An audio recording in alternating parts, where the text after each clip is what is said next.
ان الحمد للہ نحمده ونستعینه ونستغفره ونعوذ باللہ من شرور انفسنا ومن سیئات اعمالنا من يهده الله فلا مضل له ومن يضلله فلا هادي له واشهد ان لا اله الا الله وحده لا شريك له واشهد ان محمدا عبده ورسوله اما بعد فان خير الحديث كتاب الله وخير الهدي هدي محمد صلى الله عليه وسلم وشر الامور محدثاتها وكل محدثة بدعة وكل بدعة ضلالة وكل ضلالة في النار. اعوذ بالله السميع العليم من الشيطان الرجيم من همزه ونفخه ونفثه. بسم الله الرحمن الرحيم. رب اشرح لي صدري ويسر لي امري واحلل عقدة من لساني يفقهوا قولي. بسم الله الرحمن الرحيم. ان الله وملائكته يصلون على النبي یا ایھا الذین آمنوا صلوا علیہ وسلموا تسلیما. اللهم صل علی محمد وعلی آل محمد کما صلیت علی ابراہیم وعلی آل ابراہیم انک حمید مجید. اللهم بارک علی محمد وعلی آل محمد کما بارکت علی ابراہیم وعلی آل ابراہیم انک حمید مجید. پچھلے ہفتے ہم نے سورۃ النساء آیت نمبر 48 کے تحت شرک کی جو سینسٹیوٹی ہے، اس کی حساسیت ہے، اس پر گفتگو کی تھی، اور اس کے بعد شرک کی جو دو بڑی اقسام ہیں جن کو اللہ تعالیٰ نے ایک آیت میں ہی کنکلوڈ کیا ہے. ایاک نعبد و ایاک نستعین، اے اللہ ہم صرف تیری عبادت کرتے ہیں اور غائب میں مدد کے لیے صرف تجھی کو پکارتے ہیں. اپروپریٹ ٹرانسلیشن ایاک نستعین کی ہے دعا صرف اللہ ہی سے. تو دعا صرف اللہ ہی سے، اس پر میں نے بڑی ڈیٹیل کے ساتھ گفتگو کی تھی، اور وہ گفتگو اس پر کنکلوڈ ہوئی تھی کہ اگلی دفعہ ہم جو باقی کے دو بڑے ٹاپکس ہیں اسی کانٹیکسٹ میں ان کو ایڈریس کریں گے. تو انشاءاللہ تعالی آج کے درس میں پچھلے جو درس کی کنٹینیوٹی ہے اس کو رکھتے ہوئے اگلے دو ٹاپک ہم ایڈریس کریں گے اور ان چیزوں کو سمجھیں گے. آج کا درس چونکہ شاید تھوڑا لمبا ہو جائے تو میں نے اس کو ٹائم کے اندر ختم کرنے کے لیے اپنے جو 50-55 منٹ ہیں حوالے میں مختصراً دوں گا. صرف کتابوں کے نام بتاؤں گا، صحیح بخاری، صحیح مسلم، جامعہ ترمذی. چیپٹرز کے نام نہیں بتاؤں گا تاکہ یہ ہماری ساری چیزیں ایک ہی ریکارڈنگ کے اندر کور ہو جائے. تو اس طرح کرنے سے میں نے اندازہ لگایا کہ انشاءاللہ ہماری یہ گفتگو آج کنکلوڈ ہو جائے گی انشاءاللہ. تو آج حصہ نمبر 2 پر پہلے گفتگو کریں گے. جو میں نے بتایا تھا کہ 4 بڑے بڑے شبہات ہیں جس کی بنیاد پر وہ لوگ جو کہ اللہ کے علاوہ اور ہستیوں کو غائب میں مدد کے لیے پکارتے ہیں وہ ان چیزوں کو سہارے کے طور پر استعمال کرتے ہیں. ان کو 4 بڑے اشکالات کہہ لیں، ایمبیگوٹیز کہہ لیں یا شبہات کہہ دیں. بہرحال اللہ تبارک و تعالیٰ نے قرآن پاک کی تعلیمات اس قدر واضح کی ہیں کہ اس کتاب کے اندر نہ تو باطل آگے سے داخل ہو سکتا ہے، نہ پیچھے سے داخل ہو سکتا ہے، نہ دائیں سے نہ بائیں سے. جو کتنی مرضی کوشش کر لے بے ایمانی کرنے کی، لیکن اللہ تبارک و تعالیٰ نے اس کتاب کی حفاظت کا ذمہ اپنے اوپر لیا ہے. کمپیریٹیو سٹڈی بہت ضروری ہے. اگر ایک قادیانی پوری زندگی صرف قادیانیوں کی باتیں سنتا رہے گا اس کو کبھی بھی ختم نبوت سمجھ نہیں آئے گی. اسی طریقے سے اگر کوئی شیعہ صرف اپنی بات سنتا رہے گا اس کو کبھی بھی اہل سنت کا موقف سمجھ نہیں آئے گا. اور اسی طریقے سے اہل سنت صرف اپنے ہی علماء کی باتیں سنیں گے ان کو کبھی بھی شیعہ کے سٹانس کے بارے میں سمجھ نہیں آئے گی. تو کمپیریٹیو سٹڈی کرنے کے لیے تمام علماء سے ان کی رائے کتاب و سنت کے مطابق پوچھنی اور پھر حق تک پہنچنے کے لیے اللہ کے حضور دعا کرنا یہ ضروری ہے. تو وہ 4 بڑے شبہات، اشکالات کیا ہیں اس کو ایڈریس کریں گے، اور پھر اس کا آخری حصہ، تیسرا اور آخری حصہ کہ کیا کلمہ گو مسلمان بھی شرک کر سکتا ہے کہ نہیں. کیونکہ آج بہت زیادہ یہ راگ الاپا جا رہا ہے اور بڑے بڑے علماء جو ہیں وہ بڑی بڑی توحید کانفرنسیں کر کے لوگوں کو یہ بتا رہے ہیں کہ شرک تو 1400 سال پہلے ختم ہو چکا ہے، لہٰذا اب کوئی پریشانی اور ٹینشن کی ضرورت نہیں ہے. تو انشاءاللہ اس کو بھی آج ایڈریس کیا جائے گا. تو پہلے حصہ نمبر 2 جو ہے 4 بڑے اشکالات وہ کیا ہیں اس کو میں انشاءاللہ ایڈریس کرتا ہوں. تو اس میں اشکال نمبر ایک یہ ہے کہ نیک اعمال جو ہیں یہ اللہ تعالیٰ کی مدد کا ذریعہ ہے.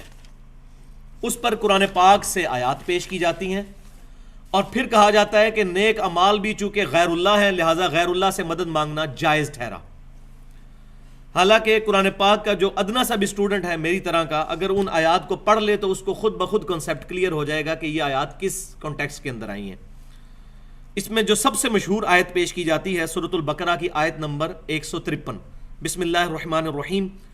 یا ایھا الذین آمنوا استعینوا بالصبر والصلاۃ. اے ایمان والو مدد چاہو نماز اور صبر کے ذریعے. لیکن یہ پوری آیت اگر پڑھ لی جائے تو چور دروازہ خود ہی بند ہو جائے گا. ان اللہ مع الصابرین. بے شک اللہ تعالیٰ ساتھ ہے صبر کرنے والوں کے. کیا مطلب؟ جو شخص صبر کرتا ہے اللہ تعالیٰ کی مدد اس کی شامل حال ہوتی ہے. وَاسْتَعِینُوا بِالصَّبْرِ وَالصَّلَاةِ کا یہ مطلب نہیں ہے کہ نماز اور صبر کو مدد کے لیے پکارا جائے. اس کا مطلب ہے نماز اور صبر کے ذریعے ان اعمال کو وسیلہ بنا کر اللہ کے حضور دعا کی جائے. اگر یہ غیر اللہ سے مدد مانگنا ہو تو پھر یہ کہنا جائز ہوا المدد یا صبر، المدد یا نماز. یہ کوئی بیوقوف بھی نہیں کہتا. پھر ان آیات کو یا علی مدد اور یا شیخ عبد القادر جیلانی مدد کے طور پر پیش کرنا اس سے بڑی کوئی بیوقوفی نہیں ہے. تو قرآن پاک اپنی حفاظت خود کرتا ہے. اے ایمان والو نماز اور صبر کے ذریعے اللہ کی مدد چاہو. ان اللہ مع الصابرین. بے شک اللہ تعالیٰ کی مدد ساتھ ہے صبر کرنے والوں کے. اسی طریقے سے ایک مشہور حدیث پیش کی جاتی ہے صحیح مسلم میں کہ سیدنا ربیعہ بن کعب رضی اللہ تعالیٰ عنہ جو نبی صلی اللہ علیہ وسلم کو وضو کروایا کرتے تھے، آپ صلی اللہ علیہ وسلم نے ایک دن ان پر شفقت فرمائی اور فرمایا کہ ربیعہ مانگ، کیا مانگتا ہے؟ تو انہوں نے کہا یا رسول اللہ صلی اللہ علیہ وسلم میں آپ سے جنت میں آپ کا پڑوس مانگتا ہوں. تو آپ صلی اللہ علیہ وسلم نے فرمایا کہ اس کے علاوہ بھی کچھ اور مانگنا چاہتا ہے تو مانگ. تو انہوں نے کہا یا رسول اللہ صلی اللہ علیہ وسلم مجھے جنت میں آپ کا پڑوس مل جائے، اس سے بڑھ کر مجھے کسی اور دولت کی ضرورت نہیں ہے. الحمدللہ. تو آپ صلی اللہ علیہ وسلم نے پھر ارشاد فرمایا پھر سجدوں کے ذریعے میری مدد کر. یعنی میری دعا تیرے لیے شامل حال ہوگی لیکن نیک اعمال کے ذریعے، سجدوں کے ذریعے میری مدد کر. اور ساتھ ہی اس کے صحیح مسلم میں امام مسلم رحمۃ اللہ علیہ وہ حدیث لے کر آئے ہیں کہ ایک صحابی نے نبی صلی اللہ علیہ وسلم سے پوچھا کہ بتائیے کہ مجھے کوئی ایسا کام بتا دیجئے جو مجھے اللہ تبارک و تعالیٰ کی جنت میں لے جائے. 3 دفعہ پوچھنے پر آپ صلی اللہ علیہ وسلم نے ایک ہی جواب ارشاد فرمایا تم سجدے بہت زیادہ کیا کرو، ہر سجدہ اللہ کے حضور تیرا ایک درجہ بلند کر دے گا اور تیرا ایک گناہ معاف کر دے گا. اب ان دونوں حدیثوں کو جوڑ لیں، اوپر تلے حدیثیں ہیں صحیح مسلم میں یہ کہ نیک اعمال جنت میں پہنچنے کا ذریعہ ہے. اس کو اس کانٹیکسٹ میں پیش کرنا کہ نبی صلی اللہ علیہ وسلم سے انہوں نے جنت مانگی اور آپ صلی اللہ علیہ وسلم نے عطا فرما دی، یہ بالکل بے وقوفی ہے. اور ویسے بھی یہ غائب میں پکارنا تو ہے نہیں. انہوں نے نبی صلی اللہ علیہ وسلم سامنے موجود تھے، ان سے ریکویسٹ کی.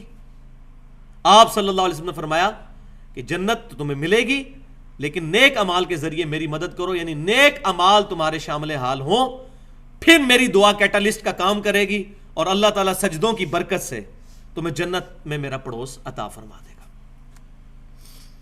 اسی طریقے سے صحیح بخاری میں ایک حدیث پیش کی جاتی ہے کتاب الرقاق چیپٹر کے اندر.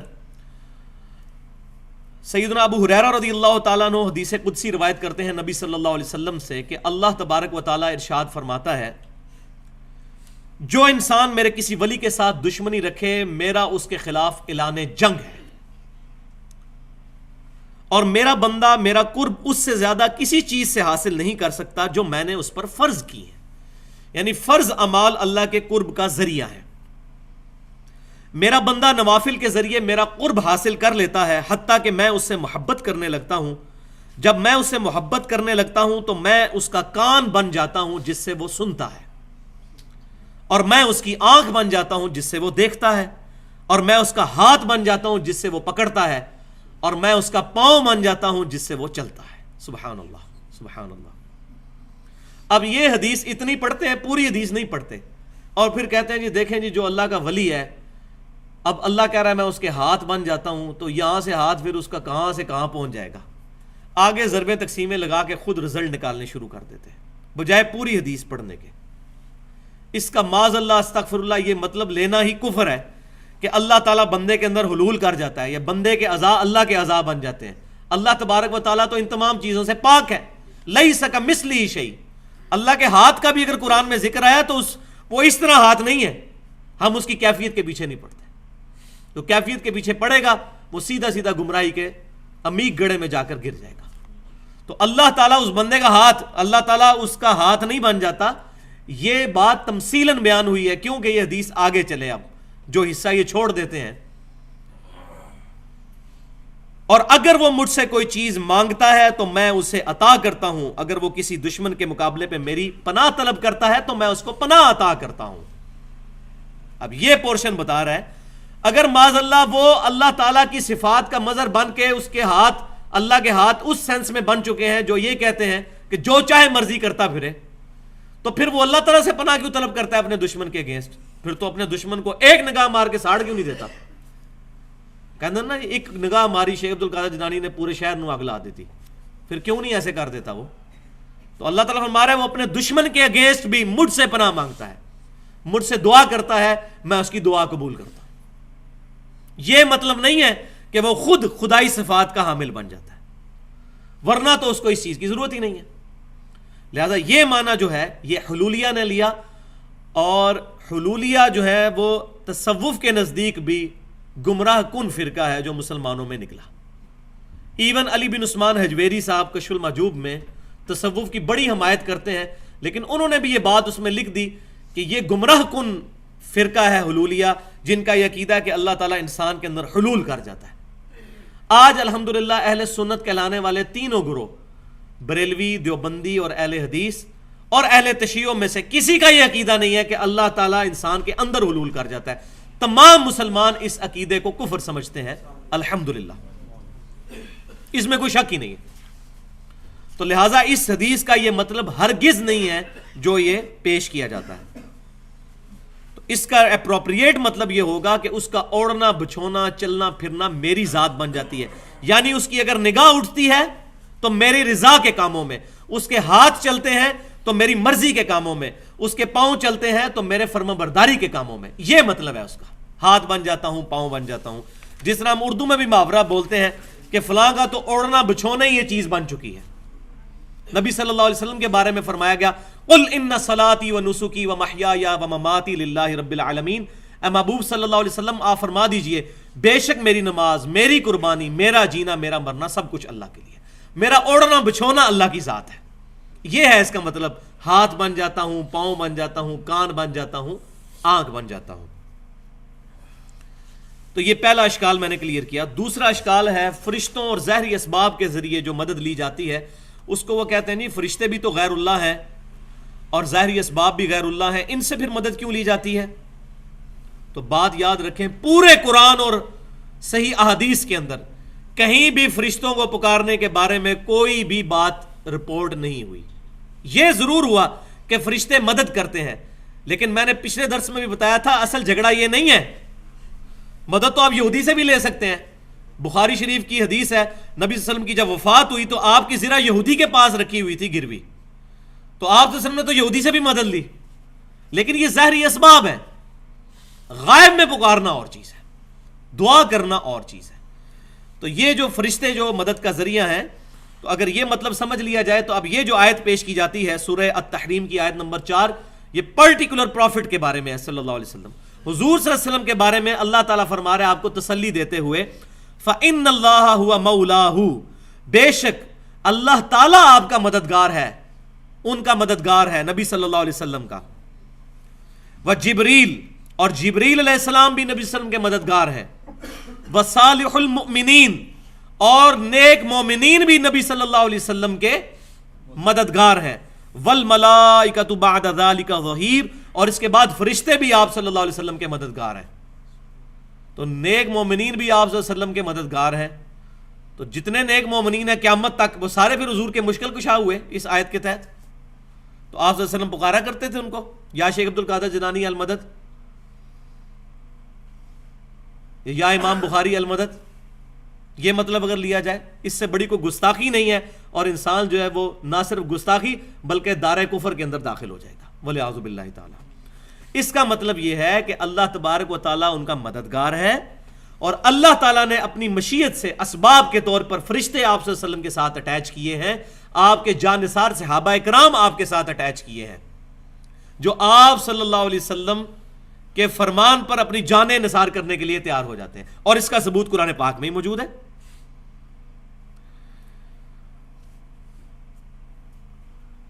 وَإِن يُرِيدُوا أَن يَخْدَعُوكَ فَإِنَّ حَسْبَكَ اللَّهُ هُوَ الَّذِي أَيَّدَكَ بِنَصْرِهِ وَبِالْمُؤْمِنِينَ۔ تو اے محبوب صلی اللہ علیہ وسلم، اگر وہ منافقین آپ کو دھوکہ دینا چاہیں تو اللہ آپ کے لیے کافی ہے، وہی ہے جس نے آپ کی مدد کی اپنی طرف سے مومنین کے ذریعے،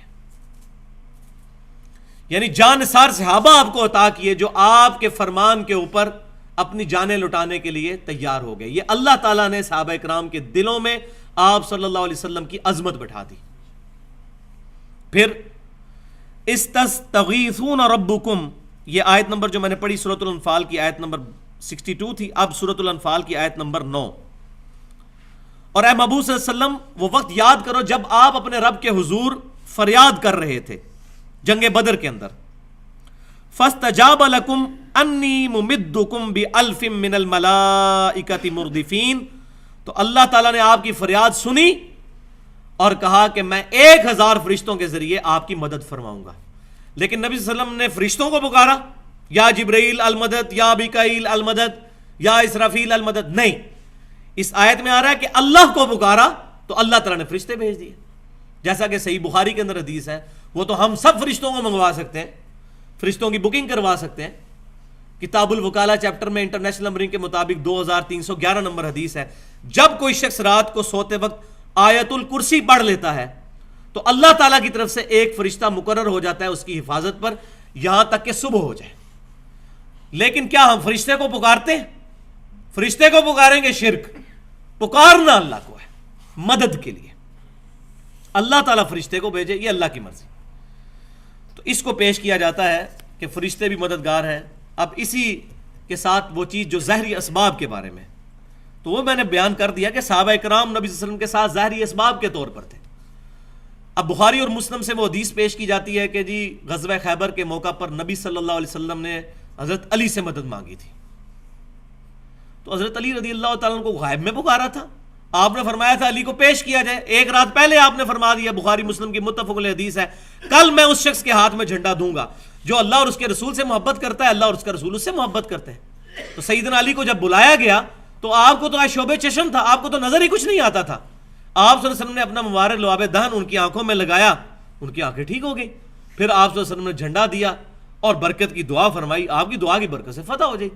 اس دن حضرت علی کو جھنڈا ملتا ہے یا میں اس وقت ہوتا ہے، میرا نام بھی علی ہے، مجھے بھی نبی صلی اللہ علیہ وسلم کی دعا کی اگر جو ساتھ قبولیت حاصل ہوتی تو میرے ہاتھ میں خیبر فتح ہو جاتا، آپ کے ہاتھ میں ہو جاتا۔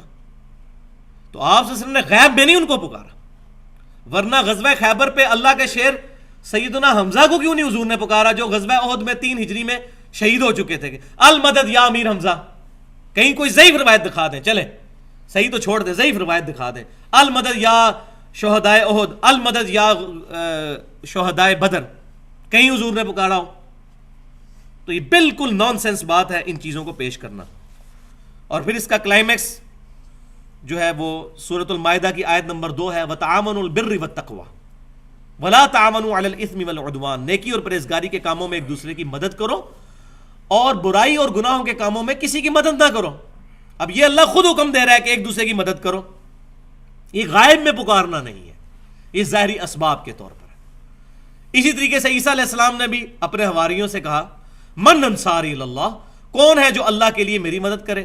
قال الحواریون نحن انصار اللہ، حواریوں نے کہا کہ ہم نبی صلی اللہ آپ کے ساتھ اللہ تعالیٰ کے دین کے مددگار ہوتے ہیں۔ تو وہ سامنے موجود تھے۔ غائب میں پکارنا یہ شرک ہے مدد کے لیے۔ تو یہ دوسرا جو شبہ تھا وہ بھی الحمدللہ اس معاملے میں جو ہے وہ زائل ہو گیا۔ تو ظاہری اسباب جو ہیں وہ اللہ تعالیٰ نے حکم فرمایا، اللہ تعالیٰ نے ہماری پیاس کے بجھنے کا ذریعہ پانی کو بنایا ہے، بھوک مٹانے کا ذریعہ روٹی کو کھانے کو بنایا ہے، لیکن ہم کیا کہیں گے؟ المدد یا پانی، المدد یا روٹی، یہ کہیں گے؟ یہ اسباب ہیں، ان کے ذریعے دعا کو جو ہے وہ ان کے بارے میں حلال نہیں کیا جا سکتا. دعا بالکل ڈیفرنٹ چیز ہے. غائب میں مدد کے لیے کسی کو پکارنا, ایاک نستعین, قرآن پاک بالکل واضح ہے. جب وہ کہہ رہے ہیں ایاک نستعین تو قرآن کو نہیں پتا کہ پانی بھی سبب ہے مشکل کشائی کا, شہد بھی سبب ہے مشکل کشائی کا, لیکن وہ تمام چیزیں اللہ تعالیٰ کے اذن سے ظاہری اسباب ہیں. آج حضرت علی سامنے موجود ہوں, ہم ان سے مدد مانگیں گے, لیکن سیدنا علی تو اب دنیا سے جا چکے عالم برزخ میں, اب دنیا کے ساتھ ان کا کوئی رشتہ نہیں ہے. اب پکارا جائے گا تو خالصتاً شرک اور ناقابل معافی جرم, والعیاذ باللہ تعالی. تیسرا شبہ یہ بہت خطرناک ہے, جس کو پیش کر کے تو شرک کا اثبات کیا جاتا ہے اور اپنی طرف سے یہ بتایا جاتا ہے جی ہم تو یہ توحید بیان کر رہے ہیں, اصل توحید یہ ہے. اور وہ نبی صلی اللہ علیہ وسلم کے معجزات کا سہارا لیا جاتا ہے کہ دیکھیں جی کبھی کسی صحابی کو کوئی مسئلہ درپیش ہوتا تھا تو نبی صلی اللہ علیہ وسلم کے پاس جاتے تھے. بالکل اس کا کوئی انکاری ہے. آپ صلی اللہ علیہ وسلم سے جا کے دعا کروایا کرتے تھے, اپنی پرابلم آپ کے سامنے رکھتے تھے, آپ صلی اللہ علیہ وسلم کی دعا کی برکت سے ان کی مشکلیں حل ہو جایا کرتی تھی. لیکن آج آپ صلی اللہ علیہ وسلم کے ساتھ ہماری کمیونیکیشن نہیں ہو سکتی. مثال کے طور پر صحیح بخاری اور مسلم کی متفق علیہ حدیث ہے کہ بارش نہیں ہو رہی تھی تو صحابہ کرام نے جمعے میں خطبے کے دوران ایک صحابی نے عرض کیا, اللہ کے رسول صلی اللہ علیہ وسلم آپ اللہ کے حضور دعا کریں کہ اللہ تعالیٰ بارش نازل فرمائے. تو آپ صلی اللہ علیہ وسلم نے دعا کے لیے ہاتھ بلند کیے, ابھی ہاتھ نیچے ہی آئے تھے کہ زاروں قطار بارش شروع ہو گئی اور وہ بارش پورا ہفتہ جاری رہی, حتیٰ کہ اگلے جمعے کو وہی شخص دوبارہ کھڑا ہوا, یا رسول اللہ علیہ وسلم آپ دعا فرمائیے کہ ہمارے گھروں پر بارش نہ ہو, سائڈ کے علاقوں پر بارش ہو, ہماری چھتیں ٹپکنے لگ پڑی ہیں. تو آپ صلی اللہ علیہ وسلم نے دعا فرمائی کہ اے اللہ ہمارے ان گھروں پر بارش نہ ہو, سائڈ کی گرد و نواح کی جو زمینیں ان پر بارش ہو. تو بالکل ٹھیک ہے. اسی طریقے سے بخاری اور مسلم کی متفق علیہ حدیث ہے, سیدنا ابو ہریرہ رضی اللہ تعالیٰ عنہ نے حضور صلی اللہ علیہ وسلم سے اپنے حافظے کی شکایت کی کہ میرا حافظہ کمزور ہے. تو آپ صلی اللہ علیہ وسلم نے یوں ہوا سے یوں مٹھی بھر کر ان کی چادر میں ڈالی اور فرمایا اس کو سینے سے لگا لو. وہ کہتے ہیں اس کے بعد میں کوئی حدیث نہیں بھولا. تو آپ صلی اللہ علیہ وسلم کا یہ معجزہ ظاہر ہوا. یہ تمام کی تمام چیزیں معجزے کے طور پر ظاہر ہوئی. لہذا انہی احادیث کی وجہ سے میں تحت الاسباب اور فوق الاسباب والی تقسیم کو نہیں مانتا. یہ امبیگوس ہے کہ جو چیزیں اسباب میں داخل ہیں وہ آپ کسی سے مانگ سکتے ہیں اور جو اسباب میں داخل نہیں ہیں وہ نہیں مانگ سکتے. یہ بات بالکل غلط ہے, کیونکہ کسی سے حافظے کی دعا کروانا یہ اسباب میں داخل نہیں ہے. اسی طریقے سے بخاری اور مسلم کی متفق علیہ حدیث ہے کہ آپ صلی اللہ علیہ وسلم کی دعا کی برکت سے آپ کی مبارک انگلیوں سے پانی کے چشمے جاری ہوئے صلح حدیبیہ کے موقع پر. 1500 صحابہ نے وضو کیا, جانوروں کو بلایا اور سٹور بھی کر لیا. اور جابر بن عبداللہ کہتے ہیں اللہ کی قسم ہم 1,00,000 بھی ہوتے نا تو وہ پانی کفایت کر جاتا. اب مجھے بتائیں انگلیوں سے پانی کا جاری ہونا یہ تحت الاسباب تو نہیں ہے نا. اسباب میں تو یہ چیز نہیں ہوتی, یہ اسباب سے اوپر کی چیز ہے. اسباب میں تو انگلیوں سے زیادہ پسینہ نکل سکتا ہے یا خون نکل سکتا ہے. لہذا یہ تقسیم بھی غلط ہے, ما تحت الاسباب اور ما فوق الاسباب. مسئلہ ہے غائب میں مدد کے لیے نہیں پکار سکتے, چاہے اسباب میں داخل ہو یا اسباب میں داخل نہ ہو, غائب میں مدد کے لیے نہیں پکار سکتے. اسی طریقے سے بخاری اور مسلم کی متفق علیہ حدیث ہے کہ قیامت والے دن نبی صلی اللہ علیہ وسلم اپنے گناہگار امتیوں کی شفاعت فرمائیں گے. تو نبی صلی اللہ علیہ وسلم ہمارے سامنے ہوں گے, آپ صلی اللہ علیہ وسلم شفاعت فرمائیں گے, اس میں کوئی شک ہی نہیں ہے. لیکن غائب میں پکارنا نہیں ہے. یہ میدان محشر میں آپ صلی اللہ علیہ وسلم بھی ہوں گے, صحابہ کرام بھی ہوں گے, ہم بھی ہوں گے, سب لوگ ہوں گے. تو اس کا سہارا لے کر اور سیدنا عیسیٰ علیہ السلام کے معجزات کا سہارا لے کر کہا جاتا ہے جی غیر اللہ سے مدد مانگی جا رہی ہے. بھائیو غائب میں مدد کے لیے نہیں پکارا جا رہا. کسی حدیث سے کوئی ثابت کرے, صحیح حدیث ہے کہ نبی صلی اللہ علیہ وسلم نے کبھی کہا ہو المدد یا ابراہیم, المدد یا عیسیٰ, المدد یا موسیٰ, کبھی پکارا ہو؟ نیور, ہو ہی نہیں سکتا. تو یہ چیزیں آؤٹ آف کانٹیکسٹ پیش کی جاتی ہیں اور اس میں پھر سہارا لیا جاتا ہے جی آپ جی حیات النبی کے عقیدے کو نہیں مانتے. ہم حیات النبی کے عقیدے کو مانتے ہیں, برزخی عقیدے کو. حیات النبی کا یہ مطلب نہیں ہے کہ نبی صلی اللہ علیہ وسلم کی قبر مبارک پہ جا کے آپ سے مانگنا شروع کر دیا جائے. اس سے بڑا تو گستاخ ہی کوئی نہیں ہے. یہ جو میں نے حدیث بتائی صلح حدیبیہ کے موقع پر, اس کے علاوہ بھی کئی مواقع پر آپ صلی اللہ علیہ وسلم کی دعا کی برکت سے آپ صلی اللہ علیہ وسلم نے اپنی مبارک انگلیاں جب پیالے میں رکھی تو پانی کے چشمے جاری ہوئے. انہی راویوں میں سے ایک راوی سیدنا عمر بھی ہیں رضی اللہ تعالیٰ عنہ، امیر المؤمنین، خلیفہ ثانی. انہوں نے نبی صلی اللہ علیہ وسلم سے ایک سفر کے دوران، بخاری اور مسلم کی متفق علیہ حدیث ہے، ریکویسٹ کی، یا رسول اللہ صلی اللہ علیہ وسلم پانی نہیں ہے تو آپ یہ تھوڑا سا پانی کٹورے میں ہے، آپ اس پہ دعا کی، فرمائیں برکت کی، اپنے مبارک ہاتھ اس میں رکھیں. ہاتھ رکھے تو پانی کے چشمے جاری ہو گئے. اب سیدنا عمر سے زیادہ کون جانتا ہے کہ آپ صلی اللہ علیہ وسلم کی مبارک انگلیوں سے معجزے کے طور پر پانی کے چشمے جاری ہوئے. خود دیکھے. اب یہی حضرت عمر نبی صلی اللہ علیہ وسلم کی وفات کے بعد کیا عقیدہ رکھ رہے ہیں.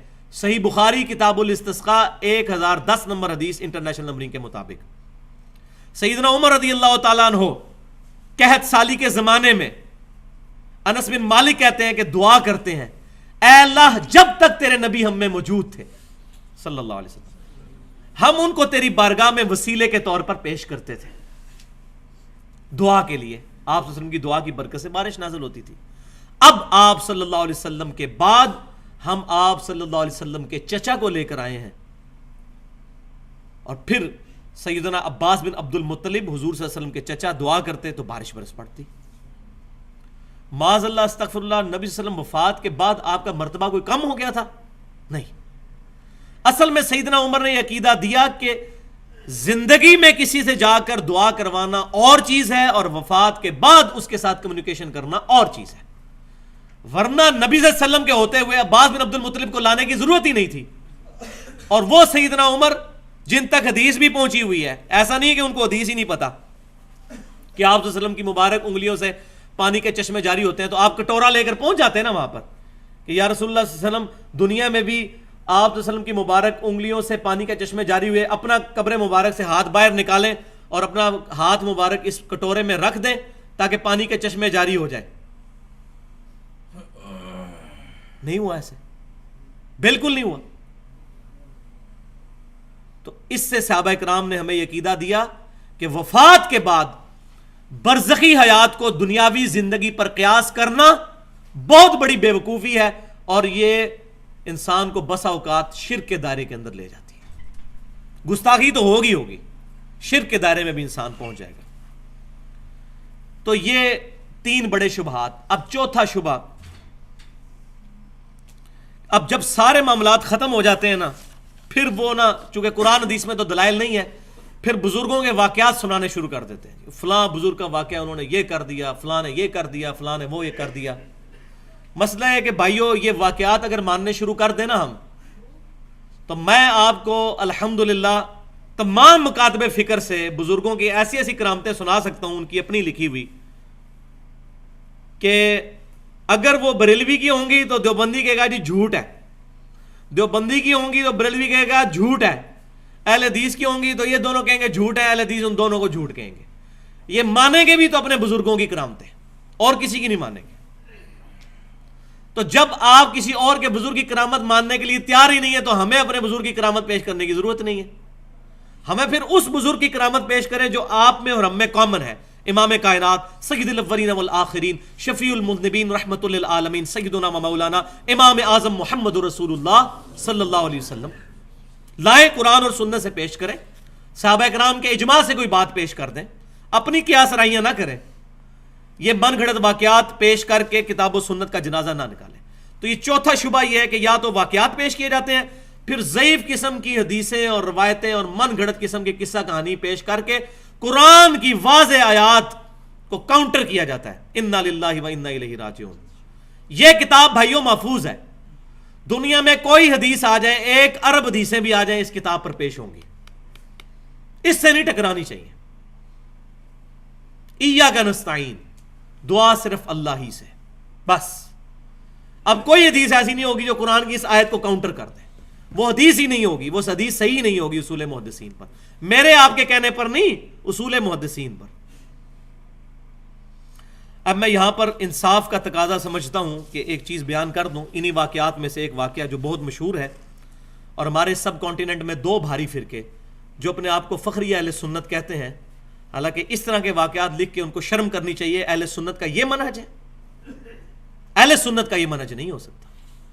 اہل سنت کا منہج کتاب و سنت اجماع کو حجت ماننا ہے، اور جہاں کہیں ان تینوں چیزوں میں کوئی چیز نہ ملے پھر قیاس اور اجتہاد بھی کیا جا سکتا ہے۔ تو چونکہ وہ اپنے آپ کو فخریہ اہل سنت کہتے ہیں، تو اب اہل سنت کی یہ تعلیمات تو نہیں ہے، تو ہمارے سب کانٹیننٹ میں دو بھاری فرقے، نمبر 1 بریلوی اور نمبر 2 دیوبندی، ان دونوں مکتبہ فکر کی دو بڑی جماعتیں اس وقت پوری دنیا میں دعوت و تبلیغ کا کام کر رہی ہیں۔ بریلویوں کی دعوت اسلامی ہے، تقریباً 65 سے 70 ملکوں میں ان کا دعوت کا کام پھیل چکا ہے، بقول ان کے ٹی وی چینل بھی ان کا چل رہا ہے۔ اور دیوبندیوں کی تبلیغی جماعت ہے جن کا دعویٰ ہے کہ تقریباً 168 ملکوں میں ہمارے مراکز قائم ہو چکے ہیں۔ اب دونوں کے سلیبس میں جو کتابیں شامل ہیں ان دونوں میں یہ واقعہ درج ہے۔ الیاس قادری صاحب جو دعوت اسلامی کے امیر ہیں، ان کی کتاب ہے فیضان سنت، اور اس کا چیپٹر ہے مصافحہ اور معانقہ کی سنتیں اور آداب، صفحہ نمبر 654۔ اور دیوبندی عالم شیخ ذکریہ سہارنپوری جن کا لکھا ہوا تبلیغی نصاب پوری دنیا میں لے کر تبلیغی جماعت گھومتی ہے اور پڑھ پڑھ کر سناتی ہے، فضائل درود والا چیپٹر اس کا، اور فضائل حج والا چیپٹر تبلیغی نصاب کا، اس میں فصل نمبر 9 کے صفحہ نمبر 130 کے اوپر فضائل حج میں شیخ ذکریہ صاحب یہ واقعہ لے کر آئے ہیں، انتہائی گستاخانہ واقعہ۔ وہ کہتے ہیں کہ شیخ احمد رفاعی صاحب کہتے ہیں کہ 555 ہجری میں جب وہ حج سے فراغت کے بعد روضہ رسول پر حاضر ہوئے صلی اللہ علیہ وسلم،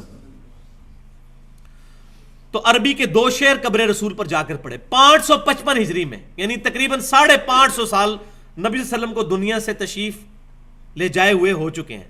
550 سال کے بعد شیخ احمد رفاعی، جن سے یہ رفاعی قادری سلسلہ بھی چلتا ہے، مصر کے اندر بہت زیادہ ہیں، کویت کے اندر بھی ہیں یہ لوگ، وہ کہتے ہیں جی قبر رسول پر وہ پہنچے، انہوں نے 2 عربی شعر پڑھے جن کا ترجمہ کچھ یوں تھا کہ دوری کی حالت میں اپنی روح کو آستانہ اقدس پر حاضری کے لیے بھیجتا تھا، تو اے اللہ کے رسول صلی اللہ علیہ وسلم، اب میں اپنا جسم بھی لے کر آپ صلی اللہ علیہ وسلم کے پاس آیا ہوں، تو آپ صلی اللہ علیہ وسلم اپنا دستے مبارک اپنی قبر سے باہر نکالیں تاکہ میں اس دستے مبارک کی زیارت کروں اور اس کو بوسہ دوں، ولیعوذ باللہ تعالی۔ یہ کون سا حج اور عمرے میں نبی صلی اللہ علیہ وسلم کی قبر مبارک پر حاضری کا یہ طریقہ کس صحابی سے، کس تابعی سے ثابت ہے؟ ورنہ اس وقت 40 لاکھ لوگ اگر یہی دعا وہاں جا کے کرنا شروع کر دیں کہ یا رسول اللہ علیہ وسلم اپنی قبر مبارک سے ہاتھ باہر نکالیں، ہم آپ کو ملنے کے لیے آئے ہیں، تو آپ سمجھ سکتے ہیں کہ یہ کتنا بڑا ظلم ہے اس طرح کا عقیدہ رکھنا۔ پھر شیخ ذکریہ صاحب کہتے ہیں کہ 90,000 لوگوں کی موجودگی میں 90,000 لوگوں کی موجودگی میں نبی صلی اللہ علیہ وسلم نے، یہ ان کے الفاظ ہیں معاذ اللہ استغفر اللہ، اپنی قبر مبارک سے ہاتھ باہر نکالا، شیخ احمد رفاعی رحمۃ اللہ علیہ نے اس ہاتھ کو بوسہ دیا، اور 90,000 لوگ اس منظر کو دیکھ رہے تھے۔ شکر ہے یہ انہوں نے لکھ دیا ہے تاکہ بعد والے تعویل بھی نہ کر سکیں یہ خواب کی بات ہو رہی ہے، یہ خواب نہیں ہے، بیداری کی بات ہے، کیونکہ 90,000 لوگ اکٹھا ایک تو خواب نہیں دیکھ رہے، 90,000 لوگوں نے یہ منظر دیکھا، اور پھر انہوں نے پکی مور لگائی ہے تاکہ کوئی بندہ سانس بھی نہ لے سکے۔ وہ کہتے ہیں انہی دیکھنے والوں میں شیخ عبد القادر جیلانی رحمۃ اللہ علیہ کا نام بھی ذکر کیا جاتا ہے، تاکہ سارے سہم جائیں کہ اب شیخ عبد القادر جیلانی نے بھی دیکھا ہے تو یہ تو جھوٹ نہیں ہو سکتا۔ لیکن واللہ یہ واقعہ 555 ہجری میں آج سے 900 سال پہلے کی بات ہو رہی ہے بھائیو۔ آج سے 100 سال پہلے بھی 90,000 کا مجمع مسجد نبوی میں نہیں آ سکتا تھا، آج سے 100 سال پہلے بھی، آج سے 50 سال پہلے بھی مسجد نبوی میں 90,000 کا مجمع نہیں آ سکتا تھا۔ 1955 میں یہ توسیع کا کام شروع ہوا ہے، اور پھر شافات کے دور میں یہ کمپلیٹ ہوا ہے، اب جا کے اس میں کچھ بندے آتے ہیں 1,00,000 1.5 لاکھ کے قریب، اور پھر باہر والے سین بھی ملا کے تقریباً 4.5-5 لاکھ۔ تو 900 سال پہلے کہہ رہے ہیں 90,000، دیکھیں جھوٹ کے پاؤں ہی نہیں ہوتے، کتنا بڑا جھوٹ ہے۔ 9,000 لکھ دیتے تو شاید یہ کو قابو بھی آ جاتا، 90,000 لکھ کے تو جو ہے وہ اپنی نشانی چھوڑ دی، پتہ چل گیا۔ معاذ اللہ استغفر اللہ، یہ باتیں صحابہ کرام علیہم رضوان سے کیوں نہیں ظاہر ہوئیں؟ بخاری اور مسلم کی متفق علیہ حدیث ہے کہ آپ صلی اللہ علیہ وسلم کی وفات کے بعد جب صحابہ کرام علیہم رضوان میں اختلاف ہو گیا خلافت کے مسئلے میں، وہ ڈیٹیل بات ہے، یہاں ایڈریس کرنے کا محل نہیں ہے، تو صحابہ کرام علیہم رضوان آپس میں مشورے کے لیے اکٹھے ہوئے، بڑا اختلاف رہا ہوا، الٹیمیٹلی وہ چیزیں کنکلوڈ ہوئیں، لیکن کسی صحابی کو یہ وہم بھی نہیں ہوا کہ کہ نبی صلی اللہ علیہ وسلم کا جسم مبارک تو ابھی چارپائی پہ رکھا ہوا ہے، دفنایا بھی نہیں ہے، تو رسول اللہ سے ہی جا کے پوچھ دیتے ہیں کہ یا رسول اللہ آپ کے بعد ہم کس کو خلیفہ چنیں؟ آپ نے تو خلیفہ اپنا کسی کو نہیں بنایا اس قرآن کے علاوہ۔ وہ صحیح بخاری میں حدیث موجود ہے کہ آپ صلی اللہ علیہ وسلم نے قرآن کے مطابق عمل کرتے رہنے کی وصیت فرمائی تھی۔ کتاب المغازی میں 4460 نمبر حدیث ہے۔ کیوں؟ صحابی کو کبھی یہ وہم بھی نہیں آنا تھا، ان کو پتا تھا کہ آپ صلی اللہ علیہ وسلم اب برزخی حیات کے ساتھ ہے، اس دنیا کی حیات کے ساتھ نہیں ہے۔ اسی طریقے سے سیدہ عائشہ رضی اللہ تعالی عنہا جب گھر سے نکلی اجتہادی غلطی کے طور پر، اور الٹیمیٹلی اس کا انجام جو ہے جنگ جمل ہوا، تو نبی صلی اللہ علیہ وسلم کے حجرہ مبارک میں 47 سال تک اس قبر والے حجرے میں سیدہ عائشہ رہی ہیں۔ کسی ضعیف روایت سے کوئی بندہ ثابت کر دے کہ حضرت عائشہ نے کبھی نبی صلی اللہ علیہ وسلم سے قبر پہ ملاقات کی ہو یا آپ صلی اللہ علیہ وسلم کا ہاتھ مبارک آپ کے لیے باہر نکلا ہو۔ یہ بعد والے لوگ اتنے بڑے بڑے دعوے کرتے ہیں، اور پھر جب ہم ان کا نام لیتے ہیں ہمیں کہتے ہیں بزرگوں کے گستاخ ہیں۔ ہم کہتے ہیں ہم ہر اس شیطانی بزرگ کے گستاخ ہیں جو رسول اللہ کا گستاخ ہے۔ یہ ہمارے ایمان کا تقاضا ہے۔ رو اپنی قسمت کو اگر تم ایسے لوگوں کو اپنا بزرگ مانتے ہو، کل کو تم غلام احمد قادیانی کو بھی اپنا بزرگ مانو گے، اس کے ساتھ بھی اتنے لوگ لگے ہوئے ہیں، لاکھوں لوگ پاکستان میں اس کے ساتھ بھی اٹیچ ہیں۔ پاکستان کی سرزمین تو ویسے ہی بہت زرخیز ہے گمراہی کے لیے، کوئی بندہ جو ہے ایک ادھر ننگا بھی کپڑے اتار کے بھی کسی جنگل میں بیٹھ جائے اس کے ساتھ بھی 4 بندے لگ جاتے ہیں، تو ٹھیک ہے۔ تو یہ بزرگ، اور پھر کہتے ہیں بزرگوں کے گستاخ، ہم ان کو بزرگ ہی نہیں مانتے تو بزرگوں کی گستاخی کہاں سے ہوگی؟ آپ بتائیں گستاخان رسول بزرگ ہو سکتے ہیں؟ کبھی بھی نہیں۔ تو 2 رزلٹ ہے، یا تو یہ گستاخان رسول تھے، انہوں نے جھوٹ بولا، اور یا پیچھے جھوٹ بول رہے ہیں جو ان کی طرف باتیں منسوب کر کے لکھ رہے ہیں۔ اب آپ کا فیصلہ ہے کہ کون سی بات مانتے ہیں۔ اگر ان کو گستاخ مانتے ہیں تو وہ فارغ، اور اگر ان کو صحیح مانتے ہیں اور ان کو جھوٹ مانتے ہیں تو یہ فارغ۔ تو دونوں طرف آپ کے بزرگ فارغ ہوتے ہیں۔ تو کتاب و سنت پر اپنے اعمال کی بنیاد رکھی جائے۔ تو صحیح احادیث یہ ذریعہ ہے حق تک پہنچنے کا، قرآن پاک کے بعد، ضعیف روایتیں اور واقعات نہیں۔ امام مسلم بن حجاج قشیری رحمۃ اللہ علیہ المتوفی 261 ہجری صحیح مسلم کے مقدمے میں تقریباً 100 روایتیں احادیثیں لے کے آئے ہیں اس زمن میں کہ صحیح حدیث کیوں ضروری ہے۔ پہلی حدیث یہی ہے، جس شخص نے میری طرف کوئی ایسی بات منسوب کی جو میں نے نہیں فرمائی وہ اپنا مقام دوزخ میں دیکھ لے، والعیاذ باللہ تعالی۔ پھر حدیث لے کر آئے کہ آخری زمانے میں ایسے لوگ پیدا ہوں گے جو تم سے ایسی ایسی حدیثیں بیان کریں گے جو تمہارے آباء و اجداد نے نہیں سنی ہوں گی، ان سے بچنا کہیں تمہیں فتنے میں مبتلا نہ کر دیں۔ اور یہ امام مسلم کہہ رہے ہیں کہ وہ آخری زمانہ میرا ہے، اسی لیے تو میں نے صحیح حدیثیں جمع کرنے کا ارادہ کیا ہے۔ اب کسی کے آباء و اجداد ہے ہی ان پڑھ جاہل گزرے، نہ ان کو قرآن کا پتہ نہ ان کو حدیث کا پتہ، اور ان کو کوئی قرآن سے آیت بتائی جائے تو وہ کہیں یہ کہ ہم تو نئی نئی باتیں سن رہے ہیں، تو وہ تو جاہل ہے۔ یہ اہل علم کی بات ہو رہی ہے۔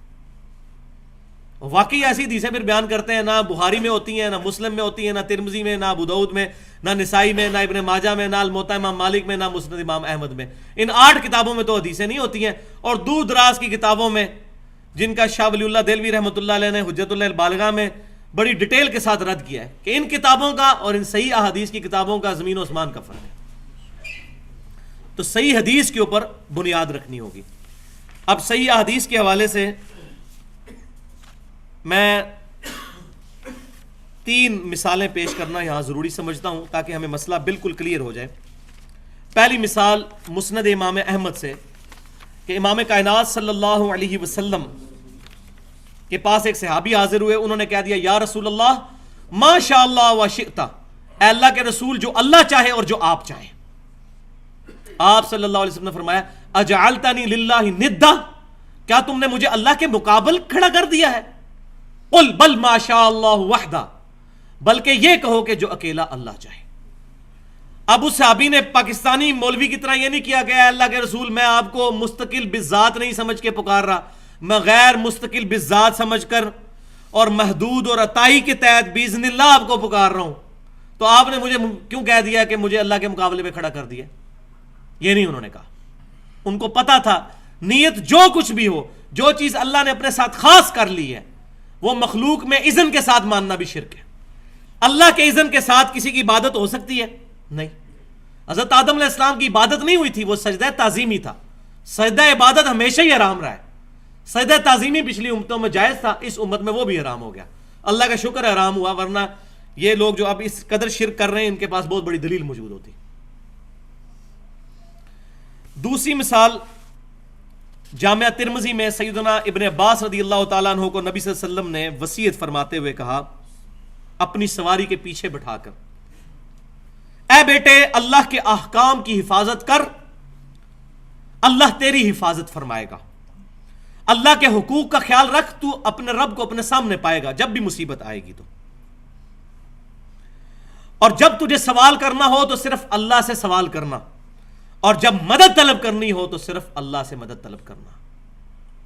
اور پھر ساتھ کیا ارشاد فرمایا, جان لے اگر پوری امت جمع ہو کر تجھے ذرے کے برابر فائدہ پہنچانا چاہے اور اللہ نہ چاہے تو نہیں پہنچا سکتی, اور پوری امت مل کر تجھے ذرے کے برابر نقصان پہنچانا چاہے اور اللہ نہ چاہے تو نہیں پہنچا سکتی. تقدیر کے صحیفے لکھ کر خشک ہو چکے اور قلم اٹھا لیے گئے. اس حدیث کو امام ترمذی نے کہا ھذا حدیث حسن صحیح, یہ صحیح حدیث ہے. اب یہ حدیث کہ مدد صرف اللہ سے مانگنا, سوال صرف اللہ سے کرنا, صحابہ کرام کو اس کا مطلب پتا تھا کہ اس سے مراد ہے غائب میں مدد کے لیے, دعا کے لیے پکارنا. ورنہ جس طرح آج کا مولوی اپنے ماننے والوں کو سکھا رہا ہوتا ہے, دیکھو جی جب ہم پانی میں ڈوب رہے ہوں تو کسی کو مدد کے لیے نہ پکارے. اس صحابی نے تو نہیں کہا یا رسول اللہ صلی اللہ علیہ وسلم مجھے بھوک لگی ہو تو میں اپنی ماں سے روٹی نہ مانگوں, آپ کہہ رہے ہیں کہ اللہ ہی سے مانگنا تو میں روٹی اللہ سے مانگوں. صحابی نے نہیں یہ گستاخی کی. پھر یہ بھی نہیں کہا یا رسول اللہ صلی اللہ علیہ وسلم مجبور انسان کوئی ہے وہ مدد کے لیے جو ہے وہ کسی کے پاس پیسے روپے لینے کے لیے نہ جائے, اللہ کو پکارنا شروع کر دے. ان کو پتا تھا کہ ظاہری اسباب اور چیز ہے, دعا کرنا اور چیز ہے. یہ آج کے گستاخ لوگوں نے یہ مسئلے جو ہیں وہ گھڑے ہوئے ہیں. اور تیسری مثال جو میں نے پچھلی دفعہ بھی دی تھی, بخاری اور مسلم کی متفق علیہ حدیث ہے, جب 70 صحابہ کو دھوکے سے شہید کیا گیا تو انہوں نے دعا کی, اے اللہ ہمارے نبی کو ہمارے حال کی خبر کر دے. انہوں نے نہیں کہا یا رسول اللہ انظر حالنا, حضور صلی اللہ علیہ وسلم دنیا میں موجود ہے اور وہ کہہ رہے ہیں اے اللہ ہمارے نبی کو ہمارے حال کی خبر کر دے. یہ حضور کی تربیت تھی, ان کو پتا تھا رسول اللہ کو پکارا تو شرک ہو جائے گا, تو چاہے جائے کہ آج پکارنا کتنی بڑی گستاخی. تو پھر مصیبت اور پریشانی میں آپ صلی اللہ علیہ وسلم نے وظیفہ بھی تعلیم فرمایا. جامعہ ترمذی میں صحیح سند کے ساتھ, المستدرک الحاکم میں بھی موجود ہے. آپ صلی اللہ علیہ وسلم ہر مشکل ہر پریشانی میں کہتے تھے یا حیو یا قیوم برحمتک استغیث, اے خود سے زندہ ہر چیز کو تھامنے والے, میں تیری رحمت کا سوال کرتا ہوں, تیری مدد کا سوال کرتا ہوں تیری رحمت کے ساتھ. یہ آپ صلی اللہ علیہ وسلم کی دعا ہوا کرتی تھی. صحیح بخاری میں موجود ہے, آپ صلی اللہ علیہ وسلم مشکل پریشانی میں حسبنا اللہ و نعم الوکیل کہا کرتے تھے. ہم نے اللہ ہی پر بھروسہ کیا, وہی بہتر کارساز ہے. جامعہ ترمذی میں حدیث موجود ہے, آپ صلی اللہ علیہ وسلم نے بہترین دعا تعلیم فرمائی, لا الہ الا انت سبحانک انی کنت من الظالمین. یہ حضرت یونس علیہ السلام کی دعا مانگو گے اللہ کبھی محروم نہیں لوٹائے گا. یہ آپ صلی اللہ علیہ وسلم نے ارشاد فرمایا. لیکن تمام کے لیے ذکر و درود شرط ہے. جامعہ ترمذی میں حدیث ہے کہ ذکر و درود جو ہے یہ دعاؤں کی قبولیت کا ذریعہ ہے. ایک بہت لمبی حدیث کا خلاصہ یہ بنتا ہے کہ جو شخص اللہ کا ذکر اور نبی صلی اللہ علیہ وسلم پر درود شریف پڑھ کر اللہ کی طرف متوجہ ہوتا ہے تو آپ صلی اللہ علیہ وسلم نے اس کے لیے فرمایا سل تعطا, مانگ تجھے دیا جائے گا, مانگ تجھے دیا جائے گا. تو یہ ہمارا دوسرا ٹاپک بھی کنکلوڈ ہوا. اب آخری حصہ آج کا, تقریباً اب پیچھے 20 منٹ باقی ہیں, تو یہ انشاءاللہ امید ہے کہ کور ہو جائے گا ہمارا ان 20 منٹوں کے اندر. یہ بہت امپورٹنٹ ٹاپک ہے جو اب ڈسکس ہونے جا رہا ہے, اور آج کے دور کا بہت بڑا مسئلہ ہے یہ.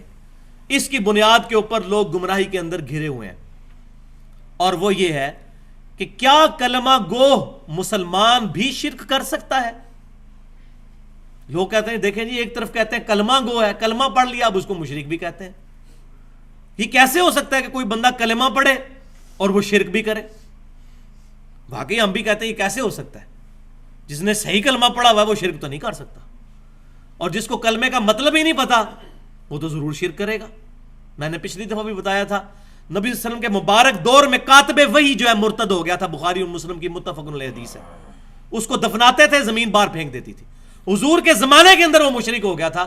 آپ کا صحابی تھا, ایمان تو لایا تھا, کاتب وحی تھا, وحی لکھا کرتا تھا, یہ بہت بڑی اریاں مثال ہے، اس کے بعد کوئی گنجائش نہیں رہتی. حضور صلی اللہ علیہ وسلم دنیا میں موجود ہے اور وہ بندہ مشرک ہو گیا، عیسائی ہو گیا. حضرت عیسیٰ علیہ السلام کو اللہ کا بیٹا ماننا شروع کر دیا اس نے. تو یہ ایک چھوٹی مثال بھی بہت تھی، لیکن اب میں ٹیکنیکلی اس ایشو کو ایڈریس کروں گا تاکہ یہ مسکنسیپشنز اس معاملے میں دور ہوں. تو سب سے پہلے سورۃ الانعام کی آیت نمبر 82. اب میں وہ دلائل نہیں پیش کروں گا کہ جس میں دو طرف مطلب نکل سکتے ہیں، تو وہ کمزور دلائل کو پکڑ کے جواب دینے کی کوشش کرتے ہیں. میں وہ مضبوط دلائل انشاءاللہ پیش کروں گا اللہ کی مدد سے جس کا جواب نہیں ان کے پاس ہوگا، جو شیطان کے ہتھے چڑھے ہوئے ہیں. سورۃ الانعام آیت نمبر 82. بسم اللہ الرحمن الرحیم. الذین آمنوا ولم یلبسوا ایمانہم بظلم اولئک لہم الامن وہم مہتدون.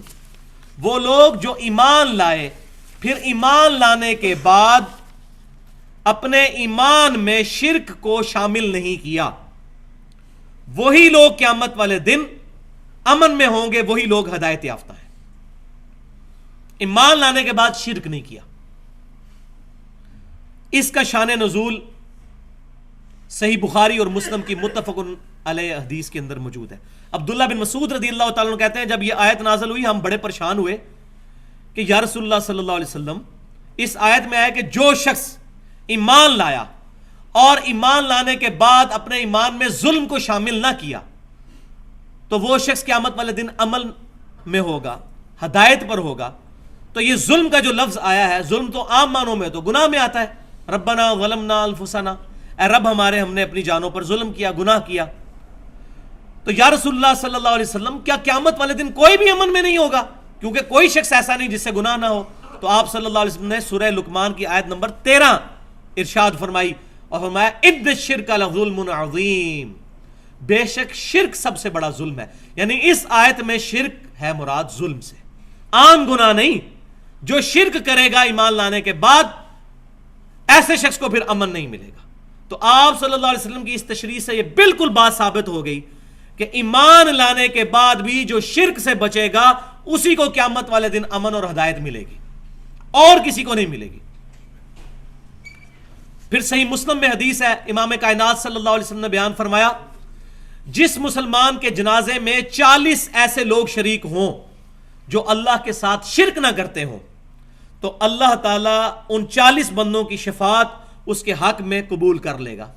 یعنی وہ جب جنازہ پڑھیں گے اللہ تعالیٰ ان کی مغفرت کر دے گا اس بندے کی، اگر 40 ایسے بندے ہوں جو شرک نہ کرتے ہوں. تو بھائیو اگر شرک ختم ہو چکا ہے تو نبی صلی اللہ علیہ وسلم کو یہ بات کہنے کی ضرورت ہی نہیں ہے. وہ جس حدیث سے یہ سہارا لیتے ہیں نا، وہ حدیث میں اینڈ پہ میں بیان کروں گا اور اس کا مفہوم بھی بیان کروں گا، اس حدیث کا مطلب کیا ہے. ابھی صرف یہ دلائل سنتے جائیں. تو جو بندہ جنازہ پڑھنے کے لیے آتا ہے، مسلمان ہی جنازہ پڑھتا ہے، اور تو کوئی جنازہ پڑھنے کے لیے نہیں آتا. پھر صحیح بخاری اور مسلم کی متفق علیہ حدیث ہے، یہ بالکل کرٹیکل حدیث ہے اس حوالے سے. تم لوگ بھی اگلے لوگوں کے راستے پر چل پڑو گے، قدم با قدم، بالشت بر بالشت، حتیٰ کہ اگلے لوگوں میں سے کوئی شخص گوہ کے سوراخ میں داخل ہوا تو تم لوگ بھی وہی کام کرو گے. یعنی اپنے امتیوں کو آپ صلی اللہ علیہ وسلم بیان فرما رہے ہیں. صحابہ کرام نے پوچھا یا رسول اللہ صلی اللہ علیہ وسلم، یہ اگلے لوگ جو گزر چکے اس سے مراد یہودی اور عیسائی ہیں؟ آپ نے فرمایا اگر وہ مراد نہیں تو پھر کون لوگ مراد ہیں؟ یعنی جو جو خرابیاں یہودیوں اور عیسائیوں میں پیدا ہوئیں تم میں بھی پیدا ہوں گی. اب یہ حدیث پیش کر کے ہمارے پاکستان میں ایک بہت بڑے عالم ہیں جو ہر سال توحید کانفرنس کر رہے ہیں، اور اس کانفرنس کا مقصد اثبات توحید نہیں ہوتا بلکہ شرک کی تمام اقسام کو قرآن حدیث سے ثابت کرنا ہوتا ہے. ڈاکٹر آصف اشرف جلالی صاحب، اور توحید کانفرنس میں یہ حدیث انہوں نے بیان کی ہے، وہ پورا میں نے ان کا میگزین پڑھا ہے، وہ اخبار جس کے اندر آیا ہے. وہ کہتے ہیں جی یہ جو حدیث ہے نا تم بھی اگلے لوگوں کے راستے پہ چل پڑو گے، اس سے مراد یہ نہیں ہے کہ یہود و نصارہ کی طرح یہ امت شرک کرنا شروع کر دے گی. اس سے مراد یہ ہے کہ یہ جس طرح انگریز فیشن کریں گے، یہود و نصارہ جو لباس پہنتے ہیں مسلمان بھی وہی لباس پہننا شروع کر دیں گے، وہی حرکتیں شروع کر دیں. عقیدے کی بات نہیں ہو رہی، حالانکہ اس حدیث میں تو ایسی بات کوئی نہیں ہے، کیٹاگوریکل مینشن ہے، مطلقاً ہے. لیکن وہ کہتے ہیں اس سے مراد یہ ہے. For the sake of argument ہم ایگری کرتے ہیں. لیکن بھائیو الحمدللہ کتب احادیث کے اندر اس حدیث کا موقع اور محل بھی، شان فرمان بھی موجود ہے کہ کس جگہ پر آپ نے یہ بات ارشاد فرمائی تھی. وہ جامعہ ترمذی کے اندر صحیح سند کے ساتھ حدیث موجود ہے. ابو واقد رضی اللہ تعالیٰ عنہ کہتے ہیں جب ہم غزوہ حنین کے لیے جا رہے تھے تو راستے میں ایک درخت آیا جس کو ذات انوات کہا جاتا تھا، جس پر مشرکین جنگ میں فتح کے لیے برکت کے طور پر اپنا اسلحہ لٹکایا کرتے تھے. تو صحابہ کرام میں سے کچھ نے عرض کیا یا رسول اللہ صلی اللہ علیہ وسلم آپ بھی ہمارے لیے کوئی ایسا درخت مقرر فرما دیں جہاں پر ہم اپنا اسلحہ لٹکا لیا کریں برکت کے لیے، جس طرح یہ مشرکین کرتے ہیں. تو آپ صلی اللہ علیہ وسلم نے کہا سبحان اللہ، یہ جو جملہ بولا جاتا ہے یعنی اللہ پاک ہے، اس کو آپ بریکٹ میں سمجھ لیں، معذوف ہے سبحان اللہ عما یشرکون، اللہ پاک ہے اس شرک سے جو لوگ کرتے ہیں. سبحان اللہ، اللہ پاک ہے. تم نے تو آج وہی بات کر دی جو موسیٰ علیہ السلام کے امتیوں نے کہی تھی. سورۃ الاعراف آیت نمبر 138 آپ صلی اللہ علیہ وسلم نے تلاوت فرمائی کہ جب ان کی قوم ایک ایسی جگہ سے گزری جہاں لوگ بتوں پر اعتکاف کیے ہوئے بیٹھے ہوئے تھے تو انہوں نے کہا اے موسیٰ علیہ السلام آپ ہمارے لیے بھی کوئی اس طرح کا بت بنا دیں جس پر ہم بیٹھ جایا کریں عبادت کے لیے. تو آپ صلی اللہ علیہ وسلم نے اس کو بت کے ساتھ تشبیہ دی. دیکھیں درخت کو آج بھی ہو رہا ہے، آپ دیکھ لیں یہ جتنے مزارات ہیں درخت ہیں ان کے ساتھ ٹاکیاں بھی وہ باندھی ہوئی ہوتی ہیں کپڑے کی مختلف اور منتیں مانی، بالکل سیم وہی چیز چل رہی ہے. تو آپ صلی اللہ علیہ وسلم نے فرمایا کہ تم نے وہی بات کر دی جو موسیٰ کے لوگوں نے کی تھی. موسیٰ علیہ السلام دنیا میں موجود تھے، پھر آپ نے یہی بات ارشاد فرمائی جو بخاری اور مسلم میں ہے، تم بھی اس ذات کی قسم جس کے قبضہ قدرت میں میری جان ہے، قسم اٹھا کے اللہ کے نبی کہہ رہے ہیں تم بھی اسی راستے پر چل پڑو گے جس پر پچھلے لوگ چلے تھے، جو پہلے لوگ گزر چکے. اب آپ صلی اللہ علیہ وسلم کے یہ حدیث کا کانٹیکسٹ ہی بتا رہا ہے کہ شرک کے حوالے سے اب تو گنجائش ہی نہیں رہ جاتی کوئی بندہ انکار کرے. تو حدیث کی حفاظت کرتی ہے، کوئی باطل اس میں داخل نہیں ہو سکتا. پھر صحیح بخاری اور مسلم کی متفق علیہ حدیث ہے، سیدہ عائشہ کہتی ہیں حضور صلی اللہ علیہ وسلم کے بیماری کے دن تھے آخری، اور حضور کی دو بیویاں بیٹھ کے گفتگو کر رہی ہیں، ام سلمہ اور ام حبیبہ رضی اللہ تعالی عنہن، کہ جب ہم حبشہ گئے تھے ہم نے ماریا نام کا ایک گرجا دیکھا تھا جہاں بہت تصویریں لٹکی ہوئی تھی. تو نبی صلی اللہ علیہ وسلم جلال میں آئے، آپ صلی اللہ علیہ وسلم نے فرمایا یہی تو ان لوگوں میں خرابی تھی، جب ان میں کوئی نیک آدمی فوت ہو جاتا تھا تو وہ اس کی قبر پر مسجد بنا لیتے تھے، پھر وہاں اس کی تصویریں لٹکا لیتے تھے اور وہاں پر سجدے شروع کر دیتے تھے. قیامت والے دن اللہ کے حضور بدترین مخلوق ہوں گے یہ لوگ، بدترین مخلوق، والعیاذ باللہ. یہ بخاری اور مسلم کی متفق علیہ حدیث ہے. پھر صحیح مسلم کی حدیث ہے، یہ ہمارا پورا ریسرچ پیپر اس پہ چھپ چکا ہے، رسول اللہ کی آخری وصیت ہے، وہ انشاءاللہ ربیع الاول پہ ایڈریس بھی کریں گے اس کو ڈیٹیل کے ساتھ، کہ آپ صلی اللہ علیہ وسلم نے وفات سے 5 دن پہلے، صحیح مسلم کے الفاظ ہیں، جندب رضی اللہ تعالیٰ عنہ کہتے ہیں 5 دن پہلے حضور نے ہمیں ایک بات ارشاد فرمائی، دیکھنا تم سے پہلے جو لوگ تھے ان میں کوئی نیک آدمی فوت ہو جاتا تھا، لوگ اس کی قبر پہ سجدے شروع کر دیتے تھے، خبردار میں تمہیں منع کرتا ہوں یہ بات نہ کرنا. اور پھر بخاری اور مسلم کی متفق علیہ حدیث، حضور صلی اللہ علیہ وسلم کے بارے میں سیدہ عائشہ کہتی ہیں جس بیماری میں آپ کی وفات ہوئی آپ صلی اللہ علیہ وسلم اپنی چادر اپنے سر مبارک سے اتارتے تھے، چہرہ مبارک سے ہٹاتے تھے اور بار بار یہ کہتے تھے لعنت اللہ علی الیہود والنصارى اتخذوا قبور انبیائہم مساجدا، اللہ کی لعنت ہو یہودیوں اور عیسائیوں پر، انہوں نے اپنے نبیوں کی قبروں کو سجدہ گاہ بنا لیا تھا، والعیاذ باللہ تعالی. اس کے آگے حضرت عائشہ کے کامنٹس ہیں بخاری اور مسلم میں جو اس حوالے سے کلیئر کریں گے مسئلے کو. سیدہ عائشہ کہتی ہیں اگر ہمیں یہ ڈر نہ ہوتا کہ لوگ رسول اللہ کی قبر پر سجدے شروع کر دیں گے تو ہم آپ صلی اللہ علیہ وسلم کی قبر مبارک کو زائرین کی زیارت کے لیے عام کھول دیتے، لیکن ہمیں ڈر تھا اور حضور صلی اللہ علیہ وسلم بھی ہمیں اسی بات سے ڈرا رہے تھے. حضرت عائشہ کو تو ڈر تھا شرک کا، پاکستان کے مولوی کو 1400 سال بعد کوئی ڈر ہی نہیں ہے، ان سے زیادہ کون نبی صلی اللہ علیہ وسلم کی باتوں کا فہم رکھنے والا تھا.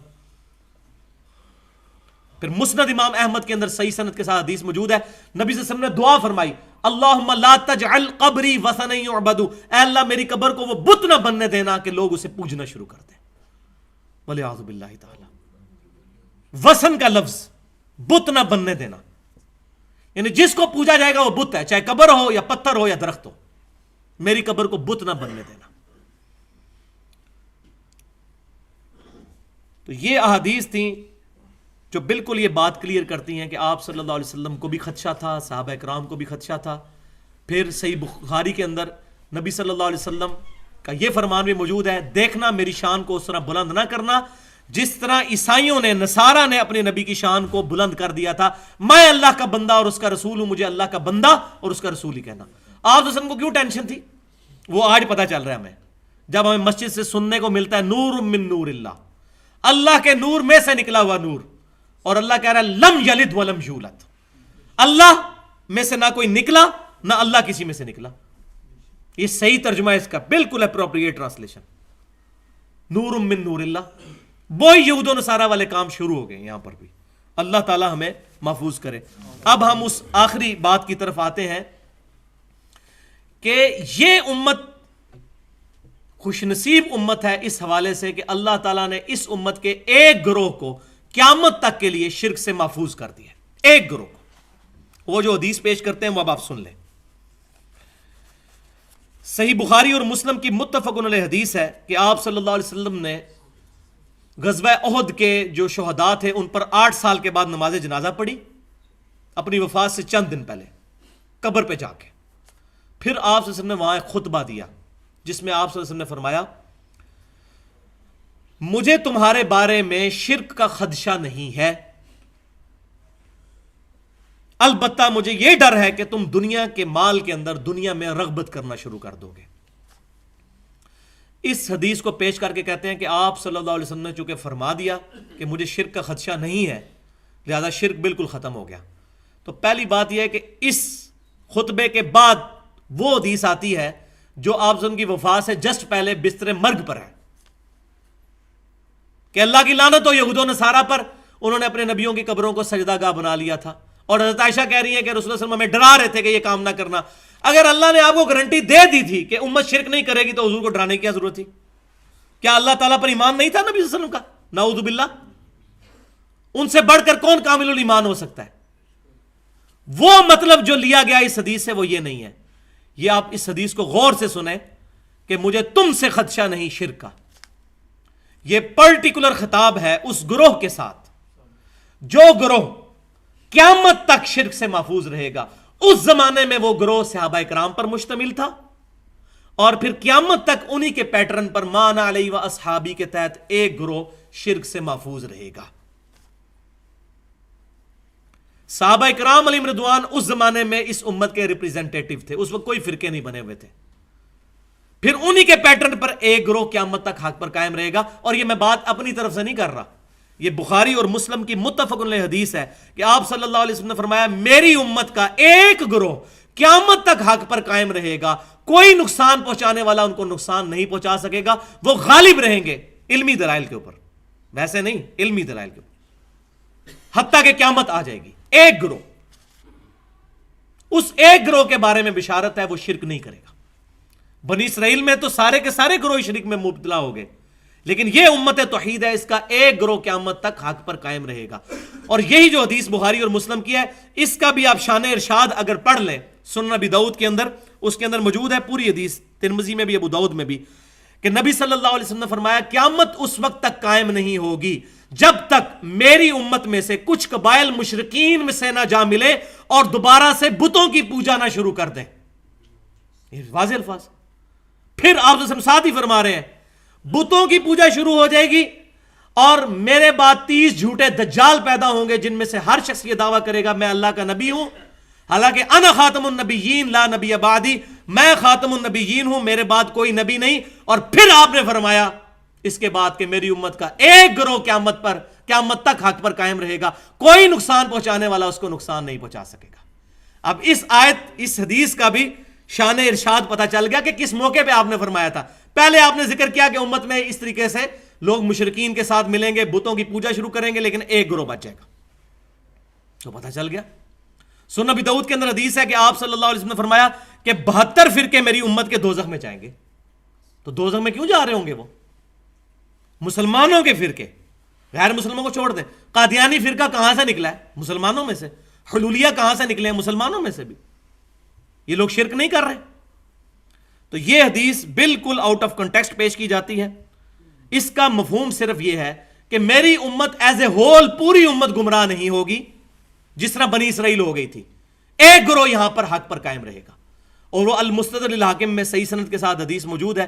آپ صلی اللہ علیہ وسلم نے فرمایا کہ میری پوری امت کبھی بھی گمراہی پر جمع نہیں ہوگی, کبھی بھی ایسا نہیں ہوگا.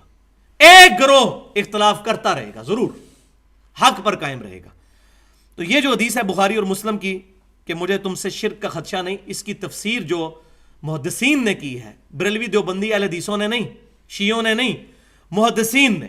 ابن حجر اسقلانی رحمۃ اللہ علیہ المتوفی 852 ہجری اور علامہ بدر الدین عینی رحمۃ اللہ علیہ المتوفی 855 ہجری, 8 سے تقریباً 600-700 سال پہلے ان لوگوں نے اس حدیث کی شرح میں لکھ دیا کہ اس سے مراد یہ نہیں ہے کہ پوری امت شرک نہیں کرے گی, اس سے مراد ایک گروہ ہے. ورنہ ہم نے امت میں دیکھا ہے کتنے لوگ مشرک بھی ہوئے ہیں. یہ ان ائمہ نے بھی اپنی کتابوں کے اندر, فتح الباری کے اندر اور عمدۃ القاری کے اندر, محدثین نے یہ ڈیٹیل کے ساتھ لکھ دیا. اور میں نے الحمدللہ اس کی بھی حاجت نہیں, دلائل کے ساتھ یہ بات بالکل واضح کر دی ہے. تو آپ صلی اللہ علیہ وسلم نے فرمایا میری امت کا ایک گروہ قیامت تک حق پر قائم رہے گا, کوئی نقصان پہنچانے والا ان کو نقصان نہیں پہنچائے گا. تو ایک گروہ کی گارنٹی ہے, وہ نبی صلی اللہ علیہ وسلم کے زمانے میں صحابہ کرام تھے. آپ صلی اللہ علیہ وسلم کے بعد آپ صلی اللہ علیہ وسلم کے صحابہ کے پیٹرن پر قیامت تک ایک گروہ حق پر قائم رہے گا. اور یہاں وہ بھی حدیث سن لیں, یہ جو حدیث ہے کہ میری امت کے 72 فرقے دوزخ میں جائیں گے, سنن نبی داؤد میں, اس کے ساتھ الفاظ موجود ہیں کہ میری امت میں ایسے لوگ پیدا ہوں گے جن کے اندر بدعتیں اس طرح داخل ہو جائیں گی جیسے باولا کتا کسی کو کاٹ جائے اور اس کا زہر اس کے ریشے ریشے میں پہنچ جائے, ایسی میری امت کے اندر بدعتیں داخل ہو جائیں گی. اور پھر ان بدعتوں کا انجام کیا ہونا ہے, وہ بخاری اور مسلم کی متفق علیہ حدیث ہے. قیامت والے دن میرے حوض کوثر پہ کچھ لوگ لائے جائیں گے جن کو میں پہچانتا ہوں گا. کیوں کہ مسلمانوں کے اعضائے وضو چمک رہے ہوں گے قیامت والے دن, قادیانیوں کے بھی چمک رہے ہوں گے. وہ تو پرسرات پہ فیصلہ ہوگا نا کہ کون واقعی مسلمان ہے اور کون نام کا مسلمان ہے. قادیانی بھی اپنے آپ کو مسلمان ہی سمجھتے ہیں نا. تو میں اعضائے وضو کے چمکنے کی وجہ سے ان کو پہچان لوں گا. تو میرے حوض کوثر پہ جب وہ لوگ لائے جائیں گے, میں ان کو حوض کوثر سے جام پلانے لگوں گا تو ان کے اور میرے درمیان ایک دیوار کھڑی کر دی جائے گی, وَلِعِیَاذُ بِاللَّهِ تعالی. میں کہوں گا اللہ یہ میرے امتی ہیں, یہ میرے ساتھی ہیں. تو نبی صلی اللہ علیہ وسلم کو کہا جائے گا اے اللہ کے رسول آپ کو نہیں پتا, آپ کے بعد ان لوگوں نے دین میں بدعتیں جاری کر دی تھیں اور دین سے الٹے قدم پھر گئے تھے. تو آپ صلی اللہ علیہ وسلم فرماتے ہیں میں کہوں گا سحقن سحقن لمن غیر بعدی سحقن سحقن لمن بدل بعدی, ان پر پھٹکارو, ان کو مجھ سے دور کر دو جنہوں نے میری وفات کے بعد میرے دین کو بدل دیا, جنہوں نے میری وفات کے بعد میرا دین ٹیمپر کر دیا. ان کو مجھ سے دور کر دو, کوئی شفاعت نہیں ہوگی ان لوگوں کی.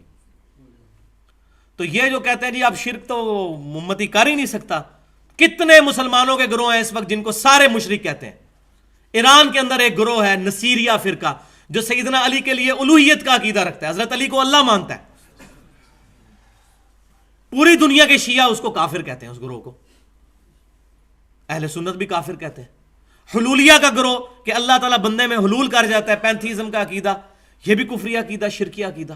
اس طرح کے کئی عقیدے ہو گزرے ہیں مسلمانوں میں, ایسے گروہ ہو گزرے ہیں.